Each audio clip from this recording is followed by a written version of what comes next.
외국인이 3주째 중국 주식을 매도 중이고 제로 코로나 역풍에 경기 둔화 우려도 지속되고 있고요. 기댈 곳은 부동산이라는 말이 나오고 있는 가운데 20차 당대회 부양책에 대한 기대감도 커지고 있습니다. 지금 같은 상황에서는 어떤 출구 전략이 정답이 되긴 어려워 보입니다. 이번 주 중국 증시는 어떤 이유로 어떻게 움직였고 중국 정치 경제의 주요 이슈는 무엇인지 지금 바로 포인트만 딱 전해드리겠습니다. 요즘 특징은 중국 증시 1일 거래 대금이 6천억 위안대로 쪼그라들었다는 것인데요.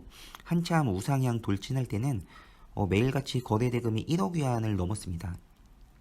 사실 다음 달 아주 중요한 20차 당대회가 있지만 당대회 효과는 전혀 보이지 않는 상황이고요. 또 국경절 연휴를 앞두고 있지만 이 역시 무의미한 재료가 되는 듯합니다. 중국이 방역 고삐를 조이면서 20차 당대회를 기점으로 중국의 제로 코로나 정책 기조에 변화가 생길 것이라는 기대감도 수그러들었습니다. 골드만삭스는 중국이 내년 2분기에나 제로 코로나 정책을 완화할 것이라는 관측을 내놓았습니다.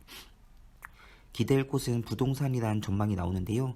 최근 부동산 경기 장기 침체가 우려되면서 중국이 경제의 안정적인 성장을 위해서라도 부동산을 살릴 방책을 내놓을 것이라는 기대감인데요. 월요일 중국 증시는 혼조세로 마감됐습니다. 상하이 종합은 1.2%나 하락했는데요. 역시 거래 대금은 6천억 위안대를 벗어나지 못했고요. 이날 위안화 환율은 심리적 저지선이라고 불리는 1달러당 7위안이 깨졌습니다. 인민은행은 외환 선물환 거래에 대한 위험 준비금 예치율을 28일부터 0%에서 20%로 상향 조정한다고 밝혔는데요. 외환 선물환 위험 준비금은 은행들이 기업 등이 달러 선물환 거래를 할 때 인민은행에 1년간 무이자로 예치하는 금액입니다. 달러 거래를 줄여서 위안화 매도를 줄이는 효과를 만드는데요. 화요일 중국 증시는 반등에 성공했습니다. 상하이 종합은 5거래일 만에 반등했는데요. 거래 대금은 역시 6천 위안대를 벗어나지 못했습니다. 중국 국경절 연휴를 앞두고 소비 확대의 기대감이 커지면서 관광, 항공, 그리고 숙박 등 이런 소비주 강세가 증시 상승을 견인했는데요. 중국은 국경절 연휴라고 해서 10월 1일부터 7일간 연휴입니다. 수요일 중국 증시는 달러화의 초강세로 중국 위안화 가치가 14년 만에 최저치로 떨어지자 크게 요동쳤습니다. 상하이 종합은 1.58, 선정 성분은 2.46, 창업한 지수는 2.57%나 떨어졌는데요.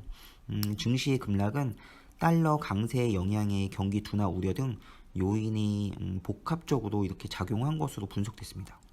목요일 중국 증시는 상하이 종합은 0.13 떨어지고 선정선분 0.18, 창업한 0.83 상승 마감했는데요. 상하이 종합지수는 그간 하락에 따른 저가 매수세 유입으로 장 초반에는 상승세를 보였으나 장 막판에 다시 하락세로 전환됐습니다. 금구은십 혹시 들어보셨나요?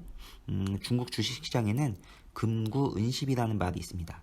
금구은십은 금 같은 9월, 은 같은 10월이라는 뜻으로 통상 중국 국경절 연휴 전후인 9월과 10월 증시는 호황기를 맞는다는 의미인데요. 그런데 최근 몇 년간 상황은 달라졌고 또 올해도 국경절 랠리는 보기 힘들 것이라는 게 시장의 중론입니다. 다만 앞서 미국 연방준비제도의 공격적인 긴축 행보와 또 코로나19 재확산 등 악재가 맞물려 1년의 최저점을 기록했던 지난 4월보다는 떨어지지 않을 것이라는 게 시장의 관측인데요. 올해 들어서 중국 증시는 크게 요동치는 모습입니다. 지난 4월 말 상하이 종합은 3,000선이 붕괴된 후에 2,800대까지 밀렸는데요.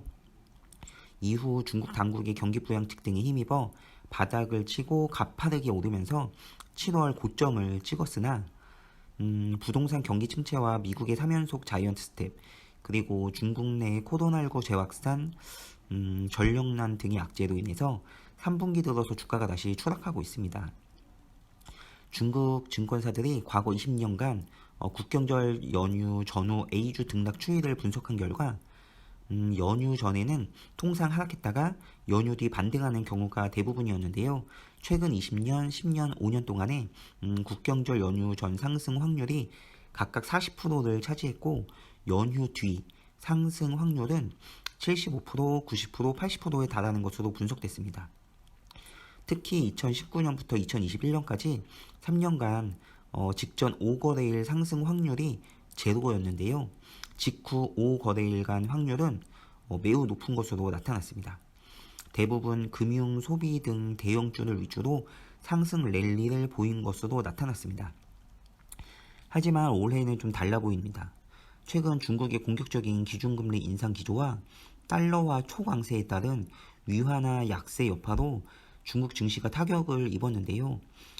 중국 당국이 고수하는 제로 코로나 정책도 중국 증시 발목을 잡고 있습니다. 중국 기관들은 인내심을 가지고 매수 시기를 기다려야 한다고 조언하는데요.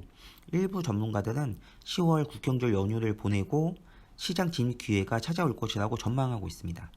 또 현재 시장에 도사리고 있는 악재들이 4월 말보다 약하다면서 현재 시장 가치와 내재된 리스크 프리미엄을 고려할 때 자기 자본을 배분하는 것이 비용 면에서 효율적이라고 전했습니다. 또 현재 A주 전반적으로 상당히 저평가된 상황으로 산적한 리스크로 인해 지수의 조기 반등은 어려울 수 있지만 현 시점에서 지나친 걱정은 불필요하다고 전했습니다. 금요일 중국 증시는 여전히 힘을 내지 못하고 있는데요. 중국 현지 시간 10시 20분 현재 상하이 종합은 0.45% 떨어진 3027.04를 기록하고 있습니다.